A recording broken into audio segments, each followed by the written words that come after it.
Reprenons le masochisme et voyons maintenant quel est l'apport que Lacan va donner à cette question du masochisme. Pour Lacan, le masochisme ne se réduit pas seulement au plaisir dans la douleur.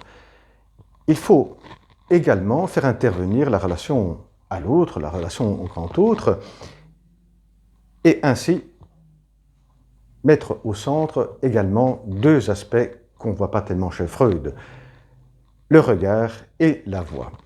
Avant d'aller un peu dans les détails et expliquer ce que Lacan nous donne comme autre lecture, il y a un texte, un écrit de Deleuze qu'on doit évoquer et que Lacan connaissait très bien et qu'il a évoqué dans certains séminaires lorsqu'il s'est intéressé à évoquer de nouveau le masochisme. Ce que nous invite avant tout Deleuze à ne pas faire, c'est une erreur très commune de mettre ensemble le masochisme et le sadisme et de voir comme l'un est le revers de l'autre, comme si les deux se tenaient ensemble. Alors que ce que Deleuze observe avec des raisonnements assez convaincants, c'est que chacun, le masochisme et le sadisme, ont une logique différente. On va surtout voir le point essentiel de cette différence de logique entre les deux.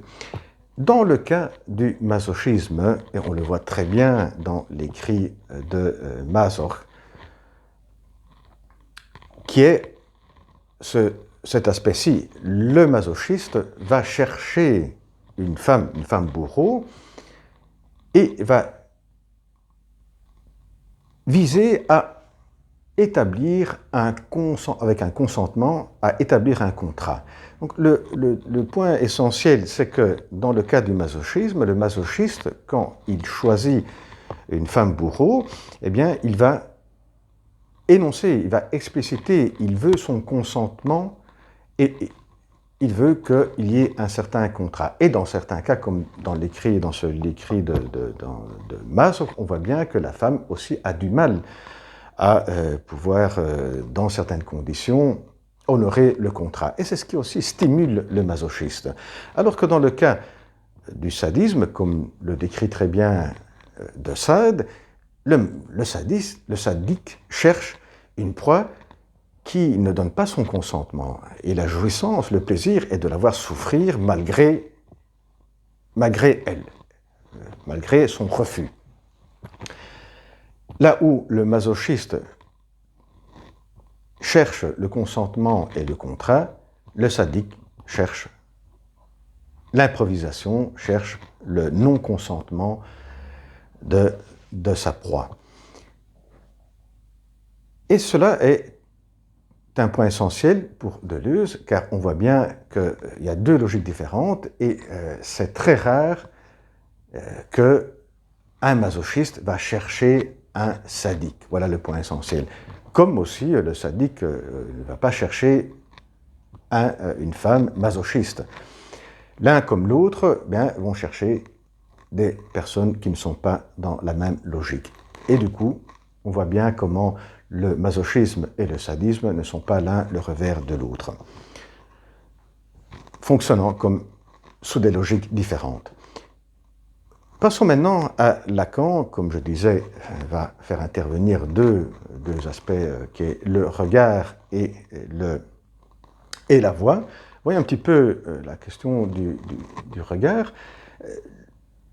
Dans le cas du masochiste, dit Lacan, il y a une recherche qui n'est pas explicite alors qu'elle est explicite dans le cas du sadisme. Dans le cas du sadisme, ce que cherche la personne sadique en infligeant des souffrances à sa proie, c'est de jouir de la souffrance, de la souffrance et de l'angoisse, de la peur que va susciter, de l'effroi que ça va susciter chez sa proie. Dans le cas du masochisme, le cas du masochiste, cela n'est pas, il y a un but qui n'est pas vraiment explicite. On peut s'attendre que le masochisme vise la jouissance de l'autre, mais non, ce qui va viser le masochisme, c'est donc de se faire objet de déchet sous le regard de l'autre, en lui suscitant quelque chose de bien précis, qui est l'angoisse. Le but, en se faisant objet sous le regard de l'autre, est de susciter l'angoisse de l'autre. Cela, certes, est le revers du cas du sadisme, seulement quand, dans le cas du sadisme, il est recherché d'une manière explicite et bien déclarée, alors que dans le cas du masochiste, il est recherché d'une manière implicite. Et c'est pour cette raison que le masochiste va chercher une femme bourreau qui ne soit pas sadique. Parce que dans ce cas-là, ce serait impossible de faire surgir cette angoisse. Passons maintenant à la voix. Dans le cas du masochisme, le masochiste se met dans une position d'accepter tout ce que l'autre dit, tout ce que la femme bourreau va dire, et lui n'a rien à dire, n'a aucun mot à prononcer. Il va jouir de la voix de l'autre, en se soumettant complètement à cette voix. Alors que dans le cas du sadisme, rares sont les cas où la proie cède complètement à la voix du bourreau. Et là aussi, on voit une différence de logique.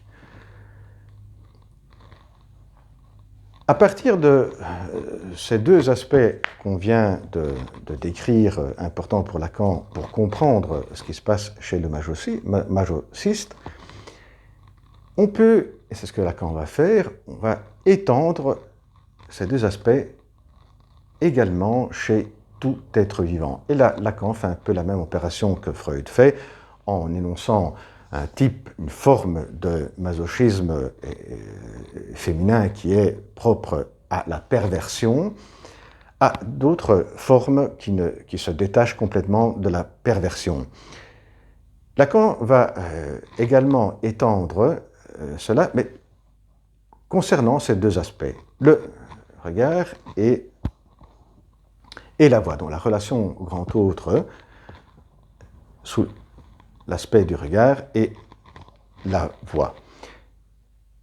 Voyons le premier aspect, c'est que chaque être humain, tout être humain, face au grand autre, pose la question de son propre être. Le grand autre ne répond pas, il n'y a aucune réponse. Et cette non-réponse qui devient une source d'angoisse va se résoudre grâce à cette position masochiste, c'est-à-dire en souffrant, en se mettant dans une position de souffrance. C'est là que l'être humain va se sentir exister, sous le regard de l'autre, qui va lui susciter une angoisse, dire voilà, je souffre, je suis dans une grande souffrance, alors que si, avant, en posant la question de son propre être, aucune réponse, là, il y a l'indifférence, ici, face à ma souffrance, l'autre ne peut pas être indifférent.